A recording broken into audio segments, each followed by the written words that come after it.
আকাশ জুড়ে বৃষ্টি আর বৃষ্টি ভেজা মন, মন চাইছে খুশি থাক আমার আপনজন। নীল রঙে আকাশ এখন মেঘে ঢেকে কালো, আমি আছি দারুণ, বন্ধু তুমি থেকো ভালো। আসসালামু আলাইকুম, আমি পাপিয়া বলছি সাভার থেকে। পাপিয়া পিয়া ব্লগে সবাইকে ওয়েলকাম করছি। কাছে দূরে দেশ এবং দেশের বাইরে যে যেখান থেকে আমার ভিডিওটা দেখছেন, আশা করি সবাই ভালো আছেন এবং সুস্থ আছেন। আলহামদুলিল্লাহ, আল্লাহর অশেষ রহমতে আমরাও বেশ ভালো আছি এবং সুস্থ আছি। বৃষ্টি নিয়ে কবিতাটা আপনাদের কাছে কেমন লাগলো চাইলে আমাকে কমেন্ট করে জানাতে পারেন। তো ঝুম বৃষ্টি হচ্ছে, তো আমার এই শখের কাপে এখনও এক কাপ চা খাওয়া হয়নি। ভাবলাম আজকে বৃষ্টি দেখতে দেখতে এক কাপ চা খেয়ে নেই। আজকে ছুটির দিন, ভাবছি বাচ্চাদের নিয়ে একটু বাইরে যাব।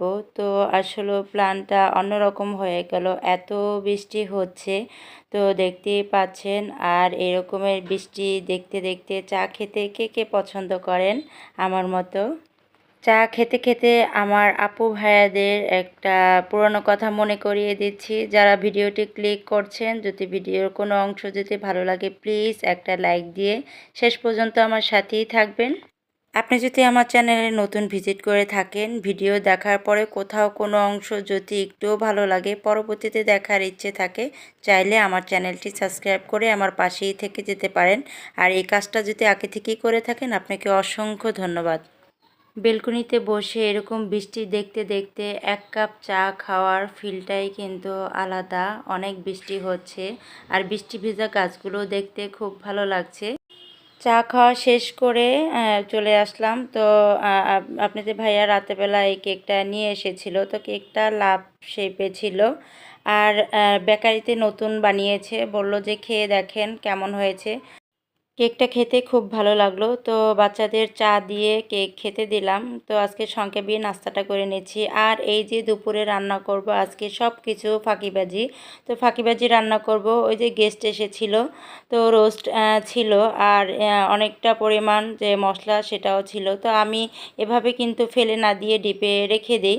তো এটার ভিতরে সামান্য কিছু মশলা অ্যাড করে নিয়েছি। আর এখন আর কি পোলাওর চাল দিয়ে আমি ডিম বিরিয়ানি রান্না করে নেব। তো খেতে খাওয়ার পরেই যেহেতু ভয়েসটা দিচ্ছি, খেতে কিন্তু মাশাআল্লাহ অনেক মজা হয়েছিল।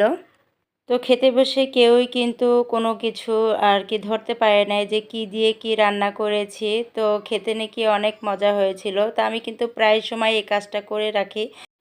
তো আমি এভাবে যদি রোস্ট খাওয়ার পরে রোস্ট অথবা তার মশলা থেকে যায়, অথবা গরুর মাংস রান্না করলে যদি ঝোলের সাথে মাংস প্রায় সময় কিন্তু থেকে যায়, তো সেটা আমি আর কি ফেলে না দিয়ে এরকম ডিপে রেখে দিই যখন খিচুড়ি রান্না করি, কিংবা এই যে আজকে বিরিয়ানি রান্না করলাম, যাই করি না কেন এভাবে দিয়ে দিলে খেয়ে দেখবেন কিন্তু খুবই ভালো লাগে।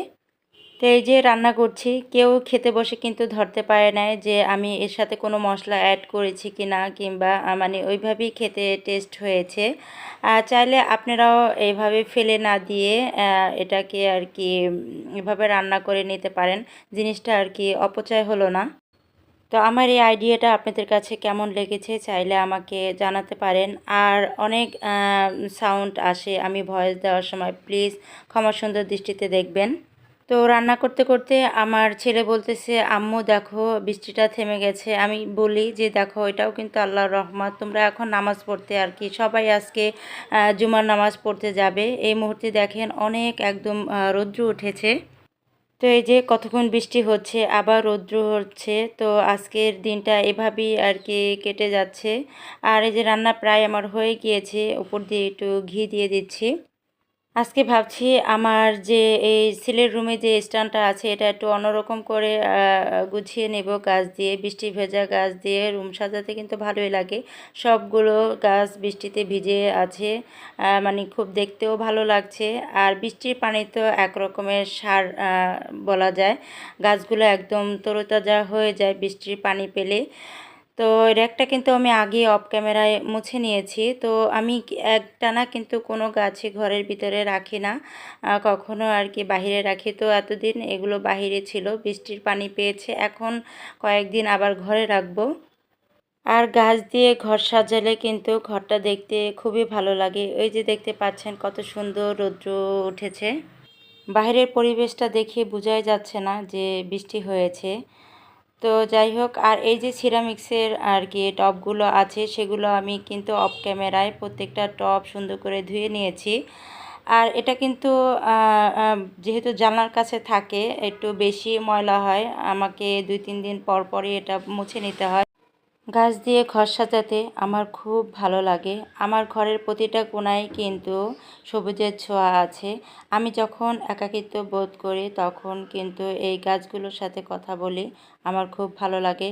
আর যখনই খুব মন খারাপ থাকে তখন যদি গাছগুলো আলতো হাতে বুলিয়ে দেওয়া যায়, মনটা মুহূর্তেই কিন্তু ভালো হয়ে যায়।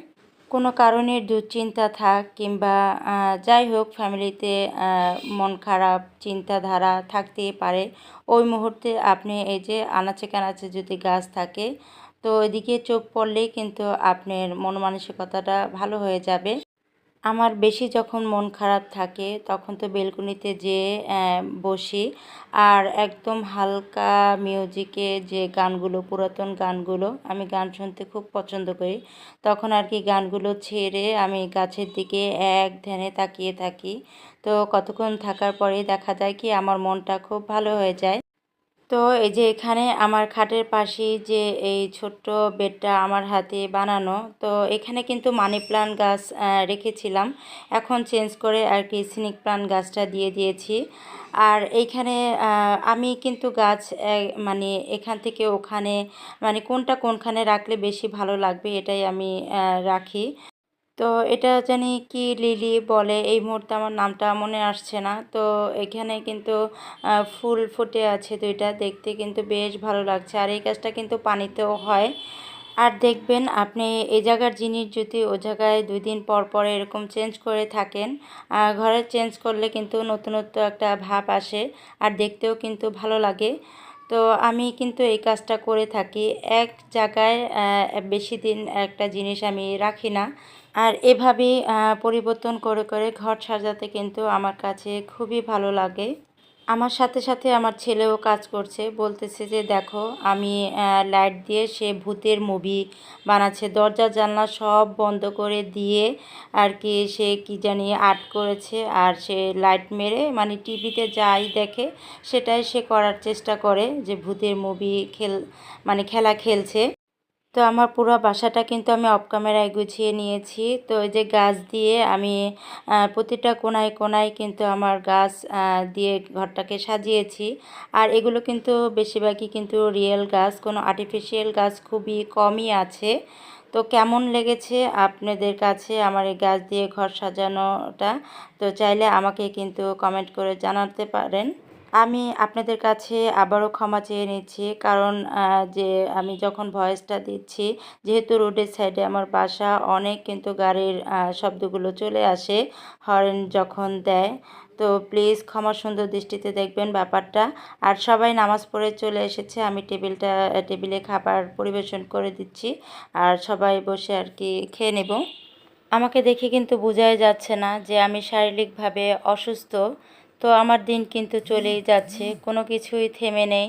তো আমার আপু ভাইয়ারা আমার জন্য দোয়া করবেন, যে মেয়েদের তো অনেক রকমের শারীরিক সমস্যা থাকে, আমিও সেরকম একটা সমস্যায় আর কি ভুগছি। আল্লাহ পাক যেন আমাকে সুস্থতা দান করুক, আমিন। খেতে খেতে সবার কাছ থেকে বিদায় নেব। আমার কথা ও কাজে যদি কোনো রকম ভুল ত্রুটি হয়ে থাকে প্লিজ ক্ষমা সুন্দর দৃষ্টিতে দেখবেন। সবার সুস্বাস্থ্য কামনা করে নেক্সট ভিডিও দেখার আমন্ত্রণ জানিয়ে আজ এখানেই বিদায় নিচ্ছি।